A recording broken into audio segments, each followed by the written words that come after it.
ఘనీభవించిన సరస్సుపై కాల్పులు జరిపితే బుల్లెట్ మంచు పైభాగంలో తిరుగుతుందని ఒక పుకారు ఉంది.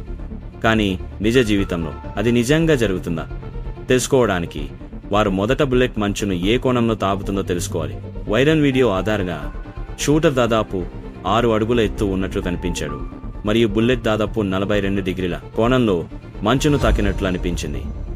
తరువాత టోరీ కాల్పుల కోణాన్ని ఖచ్చితంగా నియంత్రించగల సర్దుబాటు చేయగల షూటింగ్ రిగ్ను నిర్మించాడు. తరువాత వారు ఘనీభవించిన సరస్సు ఉపరితలాన్ని అనుకరించడానికి మరియు బుల్లెట్ యొక్క బౌన్స్ నమూనాను సంగ్రహించడంలో సహాయపడటానికి మందపాటి మంచు ముక్కలను వేశారు. బుల్లెట్ నేరుగా మంచును తాకడం వల్ల లేదా అది బౌన్స్ అయి తర్వాత తిరుగుతుండటం వల్ల స్పిన్నింగ్ ప్రభావం వచ్చిందా అని గుర్తించడం ఒక సవాలు. మొదటి పరీక్ష 42 డిగ్రీల కోణంలో జరిగింది. బుల్లెట్ మంచును ఢీకొని తప్పిపోయింది. వారు ఇంపాక్ట్ పైన కనుగొనడానికి బుల్లెట్ తిరుగుతలేదు. వారు బహుళ బుల్లెట్లతో పరీక్ష కొనసాగించారు, కానీ వాటిలో ఏవీ తిరగలేదు మరియు కొన్ని పూర్తిగా మాయమయ్యాయి. వారు వదులుకుని పురాణాన్ని ఛేదించినట్లు ప్రకటించబోతున్నప్పుడు వారు అసలు వీడియోలో ఆసక్తికరమైనదాన్ని పట్టుకున్నారు. ఇప్పుడు వినండి, మీరు దాన్ని వినగల బుల్లెట్ నుండి ఒక ప్రత్యేకమైన స్పిన్నింగ్ శబ్దం. ఇది పురాణానికి రెండవ జీవితాన్ని ఇచ్చింది.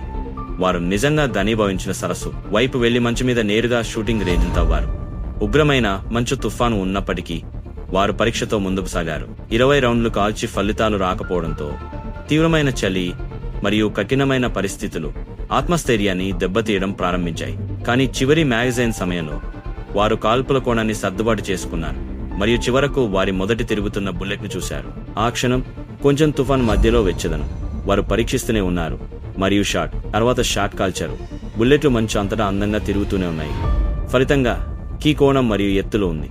బుల్లెట్ 30 డిగ్రీల కంటే ఎక్కువ కోణంలో మరియు 5 అడుగుల కంటే ఎక్కువ ఎత్తు నుండి మంచులోకి ప్రవేశించాలి. ఆ పరిస్థితులలో స్పిన్నింగ్ ప్రభావం దాదాపుగా హామీ ఇవ్వబడుతుంది.